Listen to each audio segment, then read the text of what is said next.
Olá pessoas, tudo bem com vocês? Eu sou a Maria Eduarda e sejam bem-vindos a mais um vídeo. E hoje eu vim trazer finalmente os meus comentários sobre 2 contos do livro Contos, Imaginação e Mistério.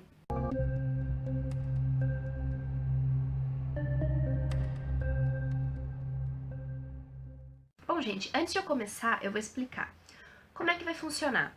Vão ser uma série de vídeos que a princípio são para sair mensalmente, que vão ser um vídeo para cada 2 contos desse livro Contos, Imaginação e Mistério, que reúne trabalhos do Edgar Allan Poe. Então, no vídeo de hoje eu trouxe os 2 primeiros contos desse livro, que são William Wilson e O Poço e o Pêndulo. O primeiro conto que eu li foi o William Wilson e foi o meu conto preferido dentre esses dois. Eu gostei mais de William Wilson do que do Poço e o Pêndulo. Nesse primeiro conto nós temos um narrador que não quer se identificar, mas ele diz que para facilitar a vida do leitor, mais ou menos isso, ele vai se identificar como William Wilson, mas não é o nome verdadeiro dele. Então, William Wilson, ele começa a contar a história da vida dele, que ele vivia num lugar na Inglaterra, e que um dia, quando ele estava na escola, ele viu um aluno novo chegar nessa escola. Só que esse aluno, ele era igual a ele, idêntico em todas as formas, com o mesmo rosto, a mesma altura, o mesmo jeito, a mesma data de nascimento, o mesmo local de nascimento, tudo.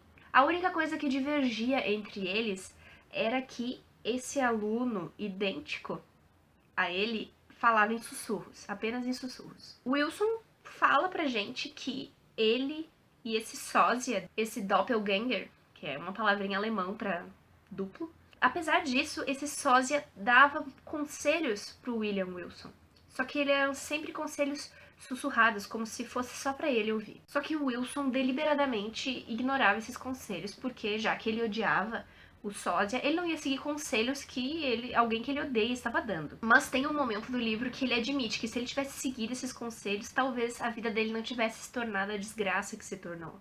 Depois que o William sai do colégio, a vida dele começa a ficar uma desgraça só. Ele se envolve em jogos de azar, em traições, em orgias, em várias coisas assim consideradas depravadas. E um dia na faculdade ele estava prestes a roubar uma grande quantia de dinheiro de um colega, mas eis que aparece um homem misterioso vestido da mesma maneira que ele, mas que ele não conseguia ver o rosto desse homem, e dedura ele. Esse homem misterioso dedura o Wilson na frente de todos os seus colegas ali presentes. E ele decide sair da Inglaterra humilhado desse jeito. Em uma viagem que passou por vários lugares da Europa, sempre que ele estava prestes a cometer algum crime, alguma coisa imoral, esse sósia aparecia e não deixava ele cometer. Então sempre que ele ia fazer algo imoral, esse doppelganger impedia ele. Aparecia tipo assim do nada e ele não deixava, ele dedurava. E então ele não conseguia fazer essas coisas que ele queria. Mas um dia em uma festa, quando o William Wilson está atrás de uma mulher casada,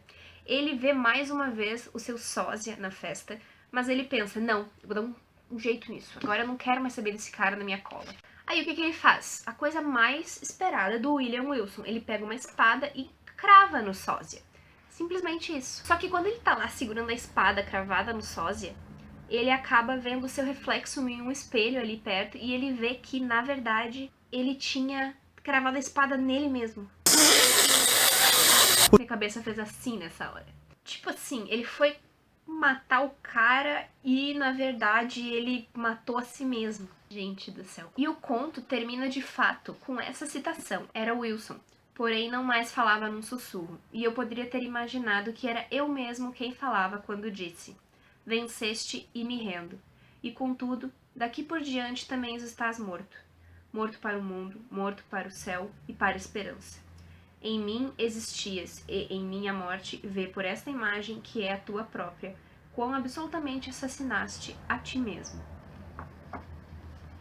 Eu achei esse conto do William Wilson simplesmente fantástico, porque você vai lendo e você vai achando muito estranho à medida que ele vai narrando e vai dizendo, porque ele era igual a mim, tudo que eu ia fazer ele fazia, e tudo que eu fazia ele fazia do mesmo jeito. E quando eu ia fazer uma coisa errada, ele ia lá e me dedurava, esse desgraçado. E você começa a pensar, poxa vida, que cara desgraçado mesmo, né?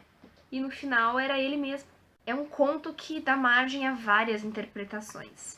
E quando eu estava lendo, e quando eu terminei de ler, na verdade, eu tive a sensação que esse duplo, esse doppelganger,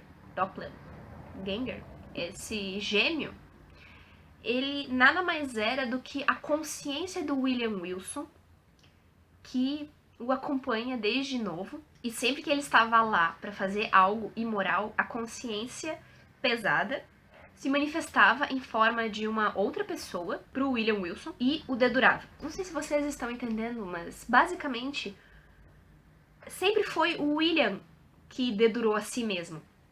Só que ele não queria acreditar que era ele que estava fazendo aquilo, porque ele achava que queria fazer coisas imorais e coisas libidinosas e assim.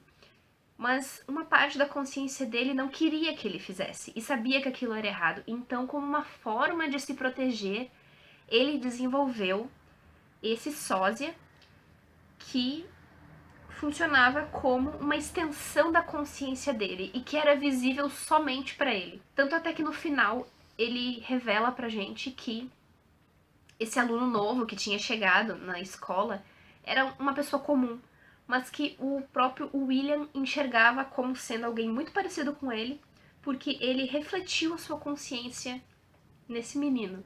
Meio complicado isso aí, mas eu acho que... eu não sei se vocês entenderam. Não sei se vocês entenderam o que eu estava querendo dizer, mas eu achei esse conto muito sensacional.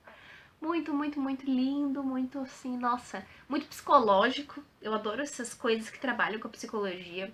Acho que dá margem pra tanta coisa. E essa figura que o Edgar Allan Poe usa nesse conto, que seria a figura do duplo, ela foi usada já diversas vezes por outros artistas, por outros autores muito famosos, como o Oscar Wilde em Retrato de Dorian Gray. Eu acho que aquele livro... eu não li o Dr. Fausto, mas eu acho que ele também trata desse tema. Eu sei também que o Machado de Assis tem alguns contos que também retratam esse tema do duplo. Então é um tema muito interessante, eu gosto muito. Assim, como eu disse antes, é bem psicológico. Então eu fiquei apaixonada por esse conto do William Wilson, por enquanto é o meu preferido. Gente, uma curiosidade sobre o conto do William Wilson é que tem um momento que o William, ele menciona a data em que ele nasceu. E que nas observações, nas notas desse livro aqui, que estão no final, eles afirmam que o Poe diversas vezes mudou essa data de nascimento do William Wilson. Inclusive, nessa edição está a data de nascimento do próprio Poe, para se referir à data de nascimento do William Wilson. O que levanta margem para interpretações de que o conto do William Wilson é meio autobiográfico. É bem possível que seja, devido aos acontecimentos na vida do Edgar Allan Poe. Acho que não é impossível que seja meio autobiográfico. Mas fica aí no ar a interpretação, não é mesmo? Se você que está vendo esse vídeo já leu o conto do William Wilson, você pode deixar aqui embaixo nos comentários qual foi a sua interpretação do conto. Porque, não sei se vocês entenderam a minha, mas basicamente o sósia que o William enxergava era uma extensão da consciência dele que tentava fazer com que ele seguisse o caminho certo, mas ele escolhia ignorar esses conselhos.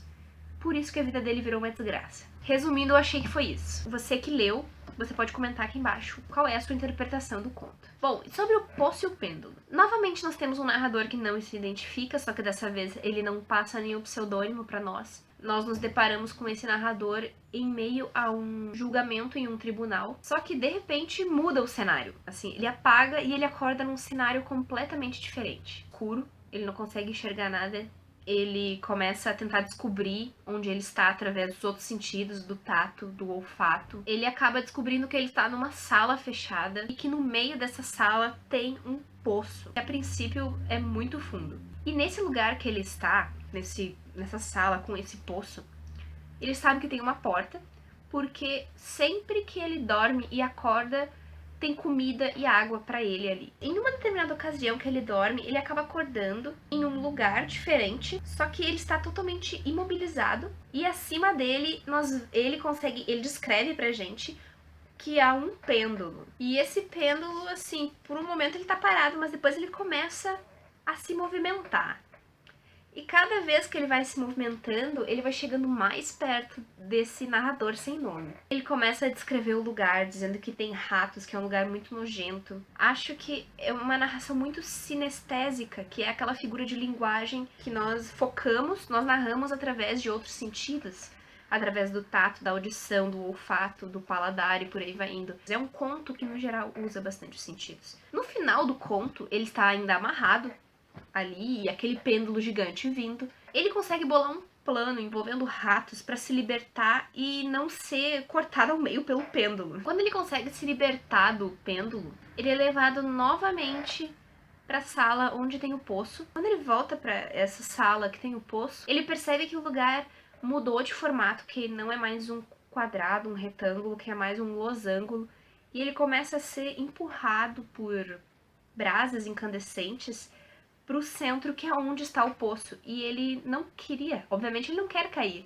Só que à medida que ele vai chegando mais perto, ele vai sentindo a sensação de morte em cima dele. Ele começa a escutar vozes e o conto meio que acaba. É muito estranho esse conto, porque em nenhum momento fica assim explícito que ele estava sonhando. Apesar de no início ele falar que ele perdeu a consciência, mas ele não perdeu toda a consciência. É muito estranho. O final do conto termina assim, ó. De repente, o burburinho dissonante de vozes humanas. De repente, o sopro estridente de inúmeras cornetas. De repente, o rangido áspero como de 1000 trovões. As paredes ardentes recuaram. Um braço se esticou para agarrar o meu quando eu tombava, desfalecendo dentro do abismo. Era o do general Lacerre. O exército francês entrara em Toledo, a Inquisição caíra nas mãos dos seus inimigos. Eu achei esse final meio estranho, assim, porque em nenhum momento nós temos uma ideia clara de tempo nesse conto. Em nenhum momento nós temos ideia do que está acontecendo fora desse espaço que se encontra o narrador. E fica uma interpretação muito aberta, porque você não sabe se ele acordou, se ele não acordou, se ele caiu dentro do poço mesmo, ou se foi tudo um sonho. Você não sabe se ele acordou no tribunal e isso foi só uma metáfora. É muito estranho esse final de O Poço e o Pêndulo. Eu também não li muitos artigos sobre o que poderia significar o poço e o que poderia significar o pêndulo. Então, caso você tenha lido e você goste muito desse conto do Poço e o Pêndulo, você pode comentar aqui embaixo qual é a sua interpretação desse conto, porque eu não entendi. Juro que não. Bom, agora eu queria saber de você. Você já leu algum desses contos que eu falei hoje no vídeo? Caso você tenha lido, você pode deixar aqui embaixo seu comentário qual é a sua opinião sobre eles e qual desses dois que eu falei hoje você mais gosta. Se você tem esse livro do Contos de Imaginação e Mistério, eu convido você a pegar ele e ler contos comigo. Os contos do próximo mês que eu vou ler, no caso no mês de junho, O Manuscrito Encontrado na Garrafa e O Gato Preto, caso você queira acompanhar comigo. Então, foi isso. Eu espero que você tenha gostado. Se você gostou, deixe seu like, se inscreva aqui para acompanhar as próximas resenhas que vão sair dos contos do Edgar. E obrigada por ter assistido o vídeo até aqui. Eu espero vocês em um próximo vídeo e tchau, tchau!